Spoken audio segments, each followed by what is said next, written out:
మన వీడియో కనుక first time చూసినట్టయితే ప్లీజ్ మన ఛానల్ని సబ్స్క్రైబ్ చేసుకోండి అండ్ అలాగే ఒక లైక్ కూడా ఇచ్చేసేయండి. ఇంకా ఈరోజు సండే కాబట్టి ఖచ్చితంగా మనకి నాన్ వెజ్ ఉండాల్సిందే, ముక్కలిందే ముద్ద దిగదు. సండే నార్మల్ డేస్లో అన్న ఎలాగోలా కంప్లీట్ అయిపోతుంది, కానీ సండే నాన్ వెజ్ లేనిదే అసలు డేనే గడిచినట్టు ఉండదు. అండ్ ఇంకా మేమైతే తలకాయ కూర తినాలనుకున్నాం. సో అందుకని నేను మా వారిని అయితే అడిగాను, నో చెప్పకుండా తలకాయ అయితే తీసుకొచ్చేసారు. చాలా లేతగా ఉంది అండ్ కుక్కర్లో వేసే అంత అవసరం లేదు, కానీ ఎందుకన్నా మంచిది. నార్మల్గా అయితే చాలా టైం పట్టిద్ది కదా కుక్ అవ్వడానికి. సో అందుకని నేనైతే కుక్కర్లో వేసాను. అండ్ ఇంకా నా స్టైల్లో ప్రాసెస్ అయితే చెప్పేస్తాను, వినేయండి.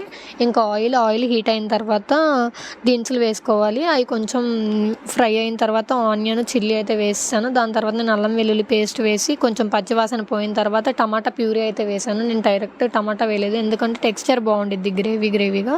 సో అందుకని నేనైతే టమాటా ప్యూరీ తీసుకున్నాను. ఆ నెక్స్ట్ బ్రెయిన్ ఉంటుంది కదా, అందులో బ్రెయిన్ అయితే మంచిగా ఉడకబెడుతున్నాను ఫ్రై చేయడానికి. ఇంకా ఇక్కడైతే కారము పసుపు వేసేసి మంచిగా కలిపేసుకొని క్లీన్ చేసుకున్న తలకాయ కూర ఉంటుంది కదా, సో దాన్ని మనం ఇందులో వేసుకొని మంచిగా మిక్స్ చేసుకోవాలన్నమాట. మిక్స్ చేసుకున్న తర్వాత స్మెల్ అయితే చాలా బాగా వస్తుంది. మీరు కూడా ఒకసారి ట్రై చేయండి. అండ్ ఇక్కడ చూస్తుంటేనే తినేయాలనిపిస్తుంది కదా, నోట్లో నీళ్ళు వచ్చేస్తున్నాయి కదా.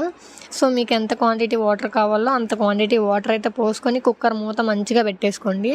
ఒక 2 విజిల్స్ వచ్చిన తర్వాత అది ఎన్ని విజిల్స్ వస్తే కుక్ అవుతుందో చూసుకొని అన్ని విజిల్స్ వచ్చిన తర్వాత ఆఫ్ అయితే చేసుకోండి. ఇంకెక్కడైతే బ్రెయిన్ ఫ్రై కూడా కంప్లీట్ అయిపోయింది.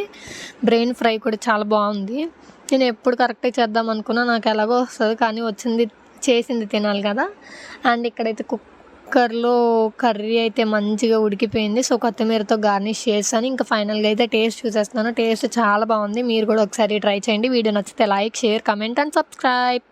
ప్లీజ్ సబ్స్క్రైబ్ చేసుకోండి.